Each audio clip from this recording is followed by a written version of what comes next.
Out here in the perimeter, there are no stars. Out here, we is stoned, immaculate. Hello and welcome. This is the C86 show. I'm David Eastaugh. As you know, we love a special guest. This week it's going to be the turn of the singer, record and artist. It's Moira Lambert, who I spoke to very recently to find out more about life, love, poetry and all the other groovy stuff. One-time member of the band Faith Over Reason, who's released several records on Big Cat Music, but also is very well known for her work with Saint Etienne. Yes, she was the person who sung Only Love Can Break Your Heart, the Neil Young classic. Anyway, look, this is the interview. You're going to find out much more, so take notes. I will test you at the end. So after several minutes of casual chat, we got down to that very exciting subject that was the early formative years. Maura, take it away. Well, I was brought up in Africa most of my childhood. And my mum is Irish, my dad was Scottish, so very much grew up singing folk songs, lots and lots of folk singing, lots of family gatherings with folk songs. And I think apart from that, Zambian radio, they had, similar to CanCon, they would only play Zambian artists. So I heard very little music other than what my dad would play that was outside the African continent, with the exception of Boney M. I think Kenneth Kunda really liked Boney M and allowed them to be played on the radio. There's folk music and Boney M. And then my dad's taste in music, and he loved music. So he was very much, when he had the opportunity, because we lived in Africa, we couldn't access records and tape cassettes as it was in those days very easily, but when he had the opportunity, he would buy something new and we would listen together. And I remember very much being 13. I was a very sickly child and I was off school for a while. I'd been in hospital, and he had a David Bowie album that I just played over and over and over. Which one was that? I can't remember the name of the album, but it's the one with China Girl on. Oh, Let's Dance. Let's Dance, that's it. Yes, nice. Let's Dance. So that was really, I had just a few discrete artists that I got to immerse myself in, but David Bowie was one of them. Yeah, and that's in the folk music. So yeah, an interesting, and obviously lots of different great African artists like Miriam Makeba and people like that, but they wouldn't be well known here. No, but years later, I remember in the 80s being obsessed with John Peel and recording the show. And he introduced us to all those people like the Bundy Boys and the Four Brothers and Imbelia Bell and, Thomas McFumo and the Blacks Unlimited, I think they were called. So we suddenly got very excited with all those sort of bands and artists that we used to try and go and see at Norwich Arts Centre and such places, even going down to London to see some of them. So it was, but my geography of the whole African continent is a bit shaky. It's very shaky, in fact. I know there was, because the North, there were people like, there was a band called Dissidenten who were from North Africa who did an amazing album called Electric Sahara, which we loved back in the 80s. It's great stuff. So when did you start playing an instrument or sort of singing? I was around 12, and songwriting as well, very much. So at that time, I think we were living in Ghana. Right. And then moved to Nigeria after that. And in fact, I didn't get to see Fela Kuti because he was in prison while we were there, but I did get to see his son and his band perform. My dad used to take me to a jazz club. It was in a dentist's back garden, and he had all the great Nigerian jazz artists play there, so we had great fun with that. My God.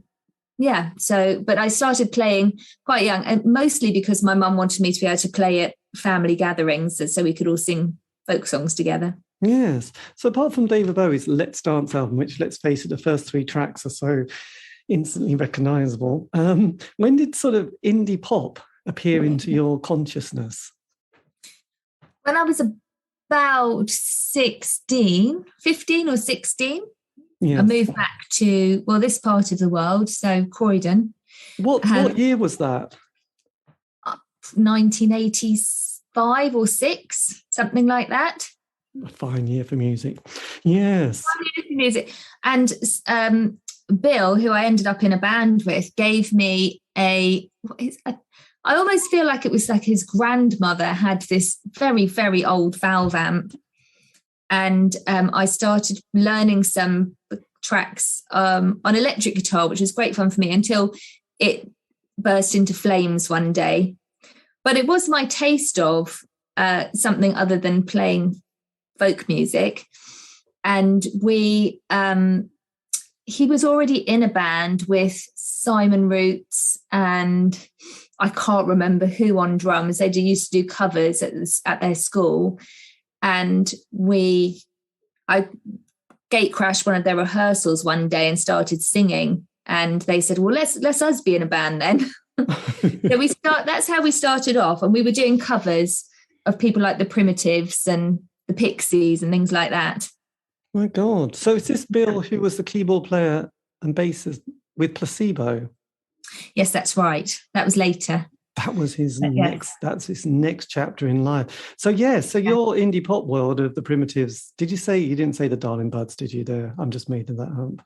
But no, but it's certainly off that ilk. But yeah. It certainly was. So when you sort of, because it was kind of interesting having culturally not sort of experienced the world that was, I don't know, I suppose the progression of music for people of my age, where you'd have the radio on, or the parents would, and you'd just listen to either Radio 1 or Radio 2, depends who was closest. And then it was Top of the Pops. So we had that whole sort of the glam world and then sort of a bit of rock world. And then I was a bit too young for punk. But then, there was just stuff on the radio and all the disco stuff and all the kind of prog rock stuff that your older brother listened to. So you didn't have that kind of oral experience of hearing Electric Light Orchestra and Status Quo.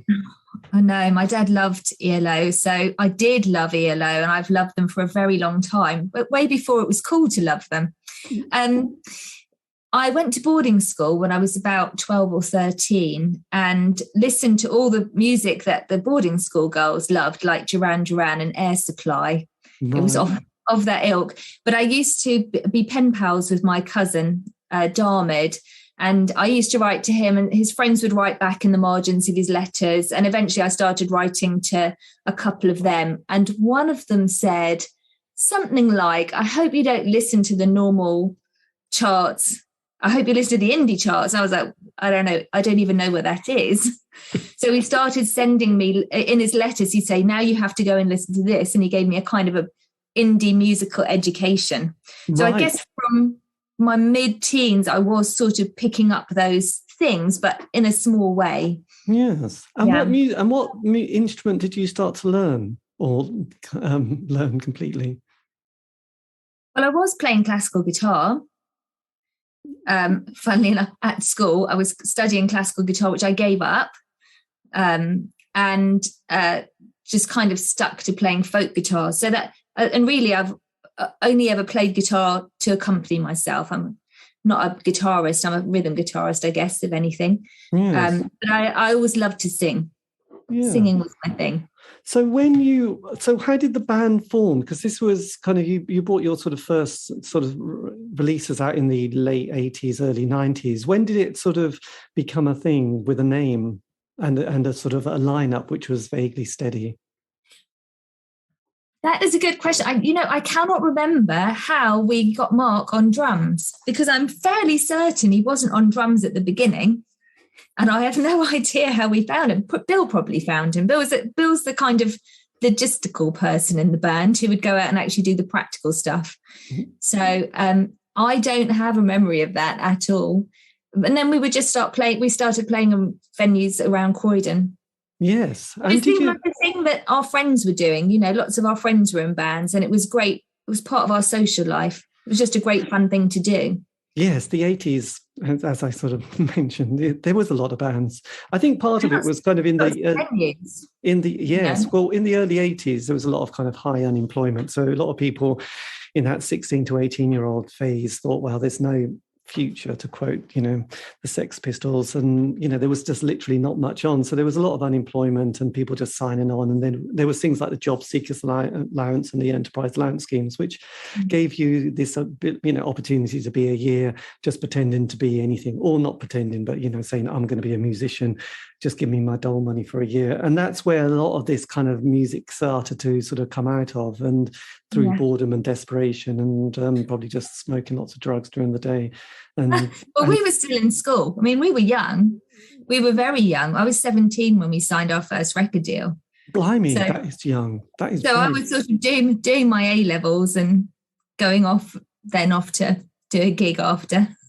God, so yes, well, yes, I think a few people had to sort of juggle, those commitments between some sort of school or some sort of job and playing in a band. I think Ian Curtis even did from Joy Division, was in a sort of the county council was he the employment benefit office while sort of during the day, and was in Joy Division at night, which was quite an amazing thought. But yeah, so look, so with the 80s came, which was very exciting. You had that punk period, and then you post-punk, and you had sort of goth, and then you had new romantic stuff and all that malarkey. But then 83 to 87, this is the crucial moment, because this is the years of the Smiths, and that's where the jingly jangly world of indie pop really takes off. And then you had all those bands like the Triffids and the Go-Betweens and the Chills and the June Brides, who we loved so much. So yes, did you sort of, because also at that stage there were kind of 3 weekly music papers like the NME, Melody Makers, Sounds, plus there was also the John Peel Show. So there was these these gatekeepers, and every city and town in the UK, which is a tiny place compared to any other country, all had an alternative indie night. So again, people had that opportunity to at least pretend, or at least be faking it until they made it, as in a band, which was kind of useful because it kind of meant that you felt that there was some sort of progression. So with the early days with the band, this being the sort of late 80s, did it sort of progress quite quickly? I think so. And I just think there were more opportunities to play live.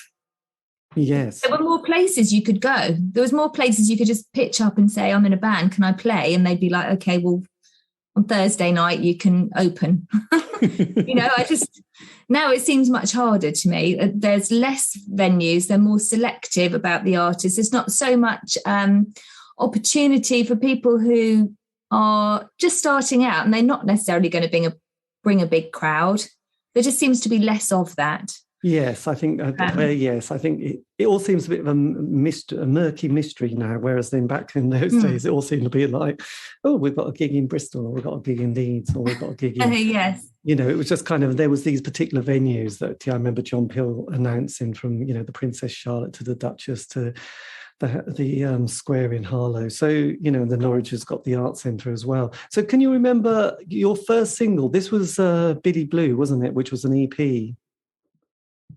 Yes, that's right. And we actually went and recorded it in Luton, of all places. But that's where our manager was from. So he'd sourced a studio in Luton. So we went up there, and I was very, I was just inexperienced in that world, and I didn't really understand production, and I was really anxious that it wasn't going to sound too glossy. And I think when you listen back to it, it's very minimal, the production on it. It's quite natural. Yes, and it does sound... Which I think worked well. Because probably worked with some later things. Yes, and it has a timeless quality, unlike the sort of Trevor Horn production sound of all those bands from the 80s. But did you, because you signed for Big Cat Records, can you remember if there was a bidding war for the band? I remember there was a bidding war. No. I was really oblivious to the industry side. I was really oblivious to anything logistical. I was a very lazy band member. I mean, I did do all the, most of the songwriting, but really I just relied on Bill and everyone just to tell me where to show up. I'd be like, okay, when are you picking me up? Where are we going? I'd never go, no clue. He organised everything. He organised getting us in front of record company people. Yes, well, I think that's all fine. Of that. It was absolutely fine, but as to how it happened, no, I've got no clue. No. Really, we got signed for publishing very quickly as well. Okay, with Polygram, I want to say. Yes. which was actually, we got a very good publishing deal very quickly. And I think that was Abbo's doing, Stephen Abbott, who was our manager.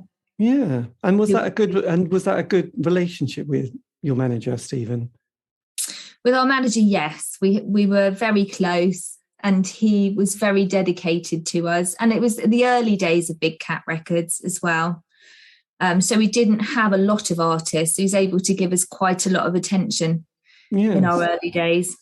And then they suddenly got a massive roster, didn't they? But yes, and then, because we're having done this show for quite a long time, most bands have this 5-year narrative, which you can probably guess, can't you? You know, you have the 12-month honeymoon period. You know, John Peel gives it a play, you get a few gigs at the Norwich Arts Centre, which is very exciting, or one of those indie nights. And then you get the sort of, John Peel play, and then there's the John Peel session, then you get the first album, things are going really well. Because obviously, you know, from your first single, which was in like 1990, the next album comes out a year later. So things are going well at this stage. Can you remember the kind of recording of the second or the first album, Eyes Wide Smile? I think didn't we do another EP before that? You might have done. You did there was Faith Over Reason, which was another 12-inch, wasn't there? Yes, and I think we did that with one of the Sundays producer. I can't remember his name now. Oh, was that Barry Klepson? Paul Rabiger. Paul Rabiger? Paul Rabiger. Oh. Yeah. Yes. Funnily enough, I went to university with his sister. But that wasn't why he produced us. So we did that, and then the album. I think Abbo was hoping we would sign with someone to do the album, and then we didn't. We just did it with Big Cat. Yes. I think he'd been holding off, and Stephen Malkmus produced it. Right. God, that's cool. And also, you did a cover of the Nick Drake song, Northern Sky. Was that your choice? Yes, it was. When I listen back to it now, it sounds very fast, but it was in that jingle jangly kind of 80s style. Yes, absolutely. We went to meet his autobiographer, and it was really interesting because she said to me, "Oh, I'm still wearing his underpants and socks, you know." I thought, gosh, very odd. Yeah, that's very odd. She was God, just to clear that up, because that's quite. I'd never heard anything quite so bizarre. So that was Nick Drake's underwear she was wearing, and socks. Well, go Nick. Did you ask to see them? No, I did not. I mean, now, because that would have been the 70s. They must have been really old-fashioned. Probably. Just imagine that. Anyway. That's a conversation killer, isn't it? A conversational cul-de-sac, we call it. So then the album. Where did you record Eyes Wide Smile? We recorded it in Islington. There's a big studio there. I can't remember the name of it. The Sex Pistols had recorded there. It was like a proper big studio. Right. Which was interesting. I think Stephen was probably a bit distracted by his own things. I remember he was doing a collage of cover art for one of his albums, and I'm not sure he was the right choice in the end. Yeah, because I think it worked better when it was a less produced sound and a less kind of noisy indie sound. Yeah, absolutely. Because I mean, it's kind of an interesting time, because one thing that really sort of I've sort of come to notice is that kind of 87 period, the Smiths breakout. Obviously, I can't emphasize that. It felt like the end of one party, and then the ecstasy world came along, and there was this kind of the next wave of 16 to 18-year-olds who wanted to dance to people like, you know, the Happy Mondays and Stone Roses and that kind of, you know, the Suit Dragons. And there was, you know, the Orb, and everybody was getting very excited. Then you had this Seattle sound as well that had come over, you know, obviously from Nevermind, that suddenly blew everything, you know, skywards, really. Did you, as a band, were you wondering where you fitted into it? Because I know there was this kind of North London scene of people like My Bloody Valentine and Silverfish and the Faith Healers, that kind of slightly, you know, indie shoegazing kind of kind of genre, I suppose. Did you, as a band, sort of feel like, oh, where do we kind of, where's our gang, where's our community? I think as a band, we didn't care enough about that. I know that sounds funny. We just liked what we did and didn't really reference other people. I think for the record industry, that made it really difficult to market what we were doing because we weren't quite indie enough and we weren't quite, folky, Sean Colvin-y enough. And we weren't quite, cranberries enough. So we're just a bit awkward for them. We're never quite sure where to put us. It didn't bother us internally, or maybe we should have thought about that. We just wrote the songs and did what we felt sounded good at the time. Yeah. And did you, as a sort of a band, did you have to, was it a full-time thing when you were sort of coming up to sort of, was it 94 you did the next album, Easy, which was the last album you did? Were you having to do kind of another side hustle to keep going, or were you at university at that stage? I went to university. I missed a lot of courses. And in fact, I would have been failed, except I went to speak to one tutor and I said, well, I'm a musician and I've been touring and that's why I've missed all your lessons. And he said, don't worry, my dear. I sing Schubert and us musicians must stick together. So he passed me.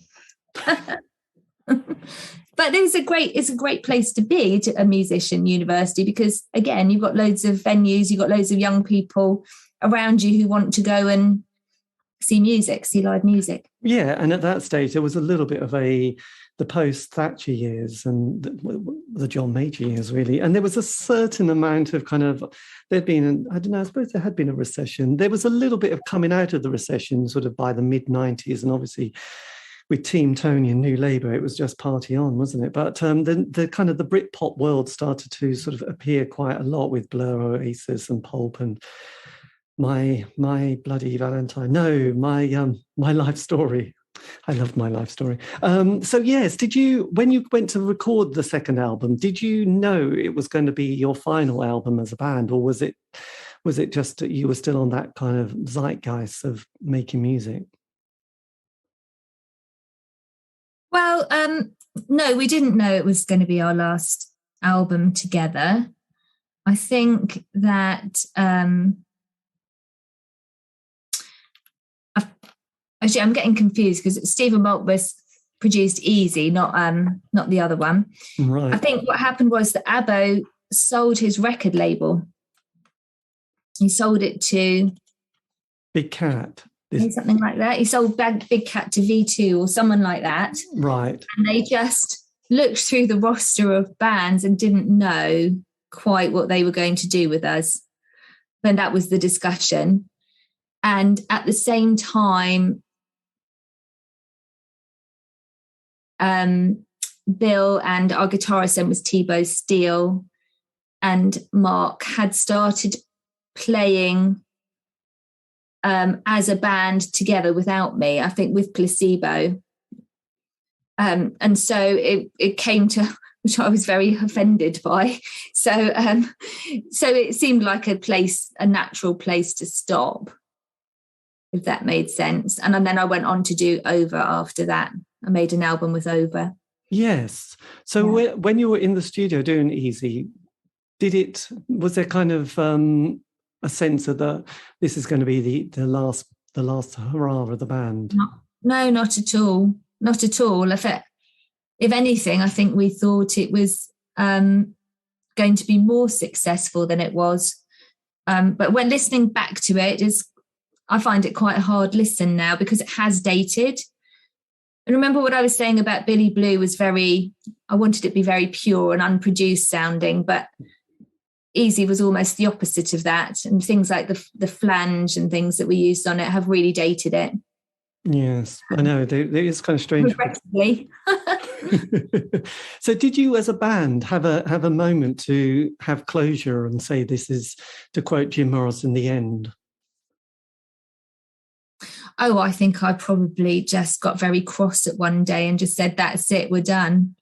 And not to say that we're on bad terms now, because we're not. In fact, Mark and I met up quite recently and Bill and I were in each other's lives for a while anyway, because he married my cousin and things like that. So I'd like to get back and see them all together. We've talked about doing that. Maybe that was a lockdown thing where everyone was reaching out to people from their past. Yes, well, it is quite nice. I must admit, I think there is a passing of time. I noticed that about 25 to 30 years where sometimes the dust settles and people kind of can reevaluate what they did in the 80s if they were in an indie band, and sometimes sort of make peace with it. And I think that it's kind of interesting. A lot of people I speak to often say, I wouldn't have wanted to do this interview about 5-10 years ago, but I kind of feel okay now.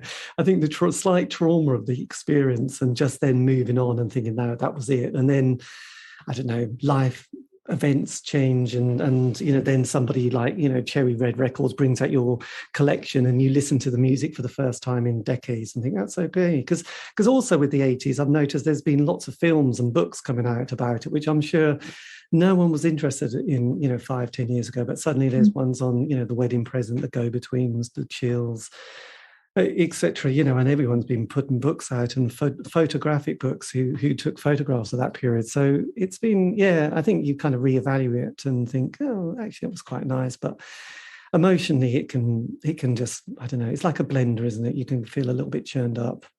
I don't think the music industry is very good for your mental health anyway, because you spend a lot of time on the road away from your perhaps family and friends that might keep your feet on the ground a bit, or say to you, do you really think it's a good idea to go out again tonight and stay out till 4 a.m? I mean, I was not like that at all, but it's just a very intense situation. There's drugs and alcohol everywhere. It's just it's not healthy. It isn't healthy. And you're eating at odd hours and you're sleeping odd hours, and yes. Not very good for your well-being. Plus, you're often very young at that stage, so there's no kind of young and inexperienced and whatnot. It's going to end in tears, really. So then you bounced back though in the mid 90s with your next band, Over. Yes, and I loved making that album. I really loved making that album. We didn't go to a studio. We went to the crypt of a church in Camden, I think, or Little Venice, and it was just magical. It was really magical. And we were working with Patch, who was the drummer from the Sundays, and a double bass player. Yeah, it was lovely. I really enjoyed it. Oh, Patrick yes, I've done an interview with Patrick from the Sundays. Yeah, such a nice guy. Yes. And I think that was going swimmingly. But again, there was a record company things. I don't think the album was what they expected. It wasn't commercial enough, maybe. You're right. Yeah. So was this on Global Warming Records? Well, they didn't pay for it. I think it was V2 that paid for it and then decided not to release it, and so then Global Warming picked it up. Yes. And we put it out. Did you become the kind of the vocalist for hire, because you worked with, was it Paul Oakenfold on one of his projects, didn't you? Yeah, I forgot about that. Yes, I did. Oh, yes, I did. Yeah, so how did things? I worked with, obviously I did the vocals for a Saint Etienne tune. It was their demo, actually, that ended up being one of their biggest hits, I think. Yes, well, I was a huge Neil Young fan and went through all that period of, sensitive singer-songwriter with Joni Mitchell and Carole King, and obviously a bit of Nick Drake. But yes, obviously Neil was right in there. So that must have... so how did that... Were you just asked to say, look, there's quite a good old track. Could you just have a bit of a sing on this?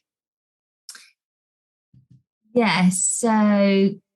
we were just in our social circle in Croydon, Saint Etienne, and so they asked a couple of singers to do demos for them, because they didn't have a singer. And I think at the time they had thought that they would never have a permanent singer. They'd be one of these bands that brought in guest singers. Yeah. And in the end, Sarah, I think, stayed and became a permanent singer. But when they did their demos, they were very much of the opinion that that was the model they were going to follow, and just have guest singers. So I did that. It was, I know, someone's tiny bedroom in Croydon, I think, that vocal. Yeah. Was it one of those, just done it in about 10 minutes and went, oh, that's probably all right. And then went, my goodness me, it's just become a global hit. Yeah. But it was so funny because I think you referred to this a little bit. There was this kind of emerging dance scene, but we were still very embedded in the indie scene. And I was like, you just don't even put my name on it. I think on the first pressings, it doesn't have my name against it. It's just by Anon. And everyone used to try and guess who it was, because I was kind of a little bit, I don't know, I liked the song, but it just didn't seem to fit in with what I was doing at the time. And there wasn't the crossover between indie and dance that there is now. No, this is true, actually. Yes, yeah. It must have felt quite strange constantly going around going, yeah, that's me. That's me. Yep, that's my vocal. Because it just became such a club classic, didn't it? Yeah. Yeah, it's kind of fun. And still played now. It's still played. I did sing. I really always enjoy collaborating with other artists. And so I have done singing for quite a few people, not just Paul Oakenfold, but other indie bands as well, like Tram. I did some backing vocals for, and I loved that work as well. Yes, I know. You've got quite a CV here, haven't you? So is it the case then, was music after this kind of period, have you managed to sort of keep a life in music, or have you had to sort of, do other bits and pieces to sort of make your solo albums? I went off to live in Canada, and I thought, I'll be a solo artist, thinking that would be really easy. But obviously, because I'd been a very lazy band member and left things like production up to the rest of the band, I suddenly was like, there's this whole other element I hadn't considered that's actually quite difficult. Yes. So I did 2 solo albums, I want to say. The first one I'm not particularly happy with, although there's some nice things on there. The second one I liked better, but that definitely did have more of a dance crossover feel to it. Yeah, I enjoyed it. I enjoyed it at the time. So this was the O period. And then have you just, been sort of tinkering around, sort of playing music when asked, or just kind of, rehearsing bits and pieces? I play the occasional gig now, I'd say probably 3 or 4 times a year. I work at a college called the Orpheus Centre. It's a college for young disabled people. And they have a performing arts curriculum. Mm-hmm. So a lot of the tutors are musicians. And so we sometimes get together and we do, instead of watching the students do a performance, we put on a performance for them. Excellent. Which is great fun. And I actually am playing at a music festival this year. But again, it's for to raise money for the Orpheus Centre. So That's kind of how I keep my finger in. Yes, finger in the music world. I have to say, it's an impressive, run because as you mentioned earlier, it's. I mean, as a fan, it's just great that people, I would have great envy at people being on stage, being in a band with that dynamic, thinking it was wonderful. And now having done, nearly 1,000 interviews with people, I think, God, that is pretty hard work. It's better than not doing it, but then at the same time, there is a sort of an emotional bit of damage that goes with being in the band, isn't it? It's you can't have one without the other, really. But most people are a little bit like traumatized by the end, and unfortunately the dynamic of being with each other means that their friendship's gone, and financially got no money either, so it's like there's not apart from that, it's great. It's for us, we go, that's a great single, oh no, this is not such a great album, we won't bother now. So for them, I've often asked people, why did you give up? It's like, well, because you were so good. It's like, yeah, but the album that came out, no one wanted it. It's like, oh yes, because the next wave of, and this is what I found, the next wave of 16 to 18-year-olds come along and they don't want to hear what's been around before. They want their own sound. And it's a bit like, sorry, Grandad, you're nearly 25. You've already done 2 albums. And you look at all those bands that, were guests, I suppose one of the artists I'm sort of sometimes, there's a lot, I suppose, but I know with Suzanne Vega, she did 2 albums, massive, headlined Glastonbury, I think, the Pyramid Stage on the Saturday. And then the next album is suddenly like, it's gone. It's like, sorry, Suzanne, that's now over. You're going to be a basically a struggling musician for the rest of your life if you stay in music. And it's like, and that's that kind of has gone, you know, and everyone has to learn how to navigate that next period, which is like, you know, not only the food and the white sandwiches and chocolate bars and crisps are bad, but also dealing with the, oh, right, no one wants to come and see me now. And it's like, no, not really. And it's the lifestyle as well that doesn't necessarily work with having a family, for example. So when I was a solo artist in Canada, I used to go off on tour and I'd just jump in my car with my guitar. And British Columbia is a very big place. So you drive, you know, 15 hours to the next venue. And it has a great indie music scene. But you drive in your car for 15 hours to get to the venue. You'd be away from home. You maybe do 10 gigs, but such vast distances that you have to go.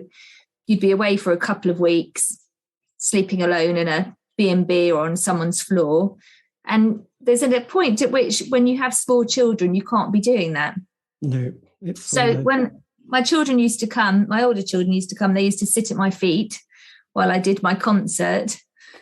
But there's just a point at which it's like, well, they can't really be staying up that late and they've got school tomorrow and I've got to get up and get them out the door. So you can do it with a very supportive family around you, but I think it's difficult.